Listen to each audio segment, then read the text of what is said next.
Hey everybody, welcome ECBA. No, MSOM, I'm sorry, I just did a video here for a marketing class that I'm teaching, undergraduate class.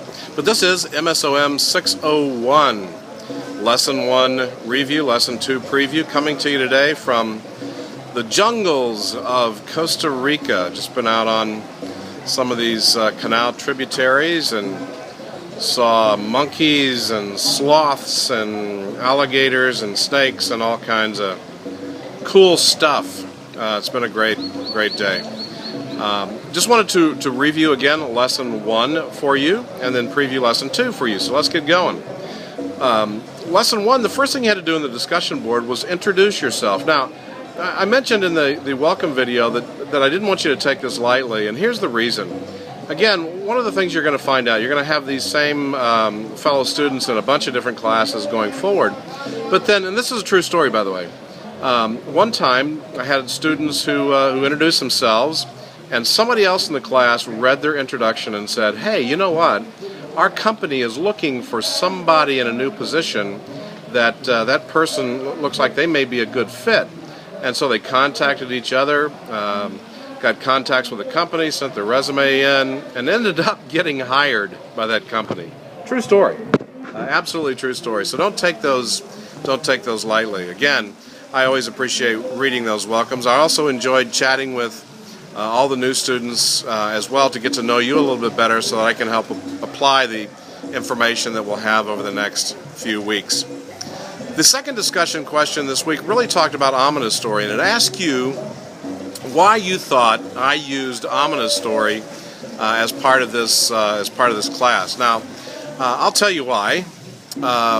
Whenever I developed this course, I asked the people who were helping me develop it, were Pearson Learning. You have people who have PhDs in curriculum design and all this stuff, really smart people. And I said, what I want you to do is to find me a story that we can live with, and the students and I can live with, for 7 weeks in the course. Now, many times in higher education, what you'll find is there's a new concept a week, and you kind of are an inch deep and a mile wide in the concepts. And what I really wanted to do was to find one story that we could really crawl inside and live with for 7 weeks. And that's what we're going to do in this story. An ominous story to me was a very compelling story about how critical thinking and problem solving executed properly really saved the day. And so, I hope that you enjoyed that story, because we're going to be dissecting it over the next few weeks, talking about it, analyzing it, doing many different things with the story as it relates to problem solving and critical thinking. And then the assignment this week was a personal one, and again, it's really an assessment, and so you'll see some of the writings that I have too. It talks about all your papers need to be written in third person, unless, of course, it's about you. And this one was one that could be written in first person, because it's really an assessment about you. And so I'll tell you right now, my critical thinking style, according to the Talent Lens, is analytical. I like to take very different pieces of that and to move forward.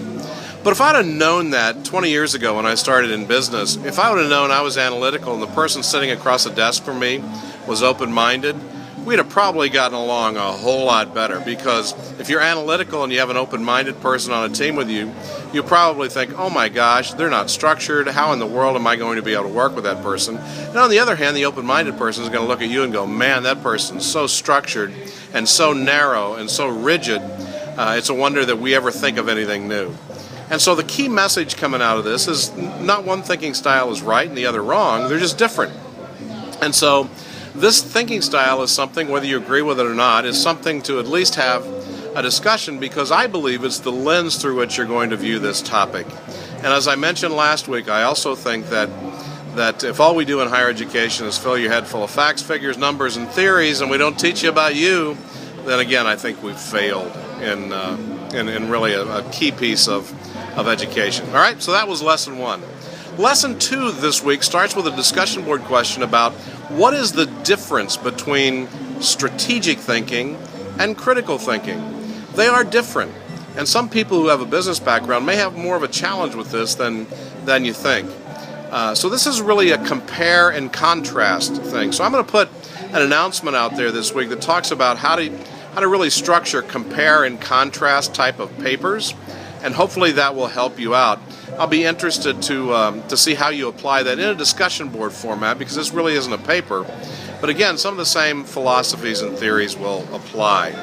Discussion 2 this week is a video from my favorite author in the world. His name is Marcus Buckingham, and he's written many different books on strengths and how strengths really play an incredible part of who you are going forward. And I honestly think it's biblical. I mean, you think about in the Bible we talk about, and in churches we talk about spiritual gifts. Well, strengths and strengths-based thinking, really the same type of thing. So I want you to watch that video and just bring some of the key points that you see out and bring it forward. This is always one that causes some people to think in a new way, if you will, about how they develop people, how they develop programs going forward. Because again, this talks about if you have a strength, it's going to be your strength the rest of your life. And if you have a weakness, you're going to have that as a weakness the rest of your life. So it's really about strengths, okay? I'll talk a little bit more about that next week in the video. And then finally, in the application assignment this week, you're going to take 6 of the key characters. Now you can pick those, 6 of the key characters in Amina's story, and talk about their critical thinking styles. And I do want to give you a hint. For those of you watching this video, I think it's chapter 3 of the book, Now You're Thinking. If you read that chapter, it actually gives you the critical thinking styles of those key people. So make sure that you read that. If not, then you may end up missing this. So again, remember, these are the primary thinking styles, not the total thinking styles for these people. And so the key message with this is, in this story of Amina's story, there were different people who had different strengths, who were thinking differently, who, thank God they were, or Amina's life may not have been saved. All right? So that's lesson 2 this week.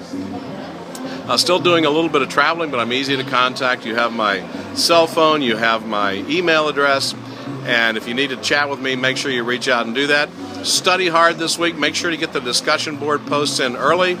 Make sure your papers have a cover page, an introduction section, body headings, a conclusion, and a reference page. Make sure you begin to use the Charleston Southern online library for your critical sources, for your peer-reviewed sources. That's something that I'm looking forward to seeing you develop. Don't wait on those. Again, the CSU library can be your best friend in research going forward. All right, have a great week. Chat with you soon. Here comes my finger.